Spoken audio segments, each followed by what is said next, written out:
Hello everybody, this is Cheri at DJ Sundries, and tonight we are going to make a tag that is part of the leftovers from the series.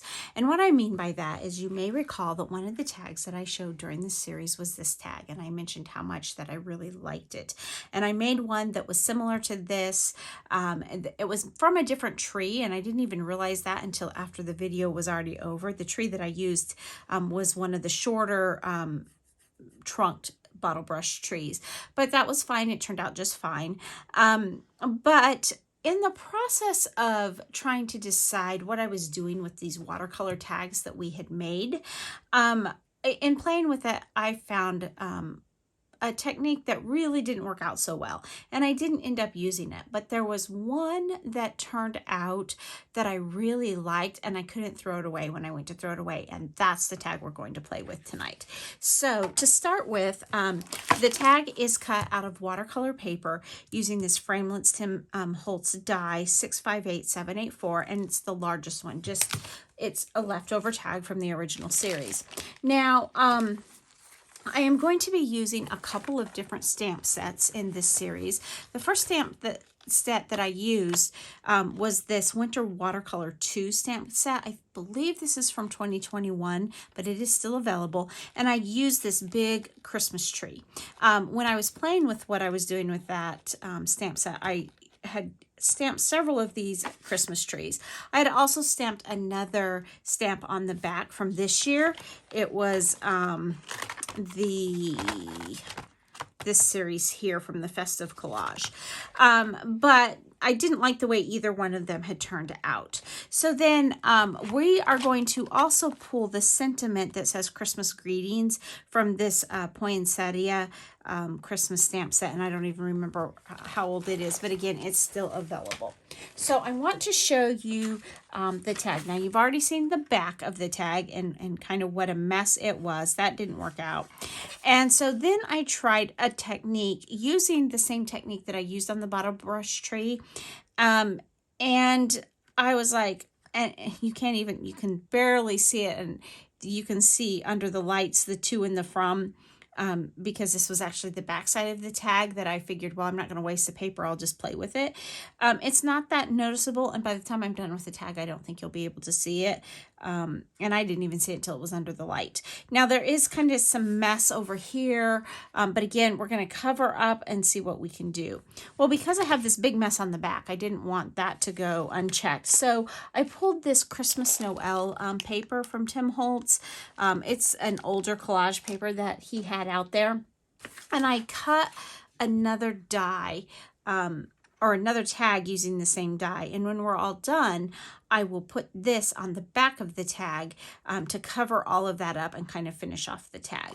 Now, I also believe that I will be using some of these little reinforcers that I didn't use on the other project, but I still had them, and I think for this one it will be very good to have it on there. So the first thing that we're going to do is we are going to get our image ready. Let's pick up our stamp press. We are going to get our image ready with the sentiment. I mean, the tree's already done. Again, I used the same technique as the purple one where I sprayed the stamp and I put the door down. And this one is definitely messy, but you can see the shimmer and the streaks, and I just really like it. So I'm going to take the Christmas Greetings stamp set, and we are going to just position it where I want it to go. And some of it may get lost in the tree, but I'm hopeful that it won't. We'll see. If not, if it does, it's just a tag that we're playing with, right? So I definitely want to use my magnets and magnet this down. And then I am going to be using Versamark ink, and we're going to do some embossing. So I want to go ahead and powder up my area just to try to prevent any kind of static from this tag that's already been worked and touched and played with. So I am going to ink up my stamp here, and I know I'm a little bit out of frame, but I'm just inking that up really well, and then we're going to press that down onto the surface. Now I want it to adhere well, and watercolor paper sometimes is difficult to get a nice clean stamp, especially if you're embossing, but I don't want to put so much pressure that I lose the delicacy of the greeting either. So what I'm going to do is I'm just going to set this aside, and we're going to go ahead and drop our powder on it, because if I discover that I don't have enough, that it did get lost in there, I can always go back, restamp, and repowder it. So I'm going to be using Ranger Princess Gold embossing powder, and we're just going to lay that down over the top pretty thickly, and then just knock it off just like that. And actually it did pretty much what I thought and was hoping that it would do. But let's see what happens when we get it embossed. So let's pick up the powder and put it away so I don't make a big mess with it. I'm good at making big messes. So we're going to set that aside. I'm going to heat up the embossing tool.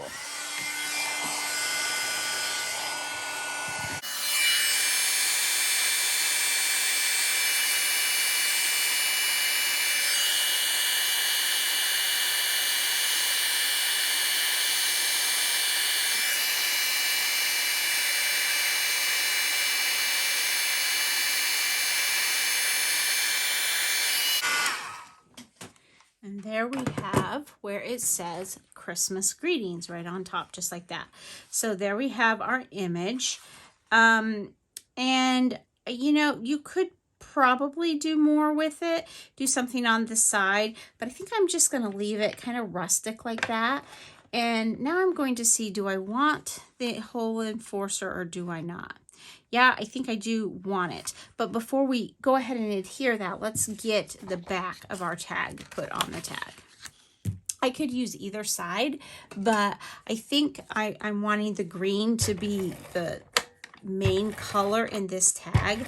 And so I am going to put my adhesive on the red side and get that really well covered with adhesive.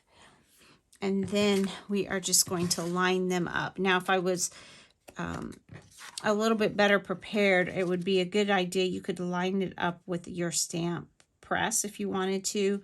You could also, if you wanted to, line it up on your scoreboard. If you have a scoreboard, I think you would line that up well. But that actually worked out pretty well. So there we have that part of the tag. So now to adhere the hole reinforcer, I'm just going to put down a very thin amount of this Gina K Connect glue.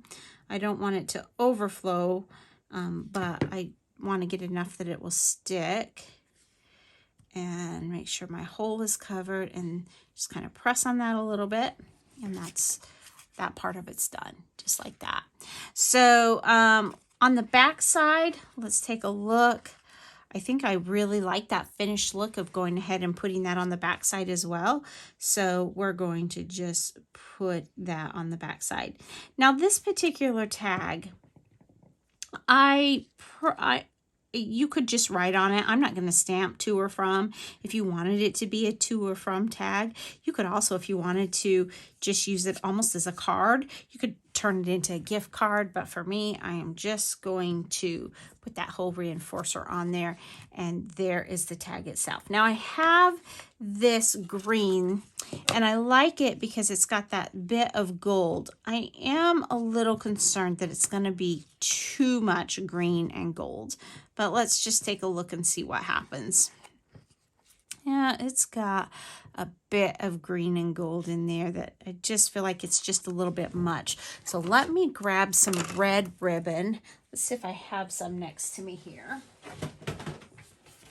See if I have any left in my little handmade stash.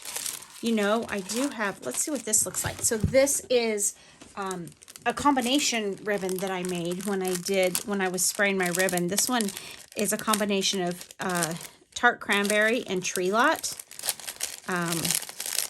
And I don't even remember for sure what color the tree is. I feel like it was also in tree lot.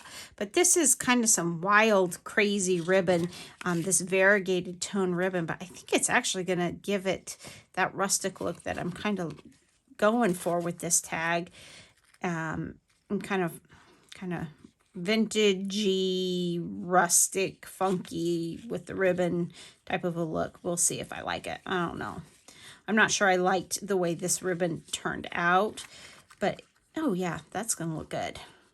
So I'm tying a great big bow on it, just like that. I'm just going to leave it pretty simple. Grab some scissors, cut it off, and we are done.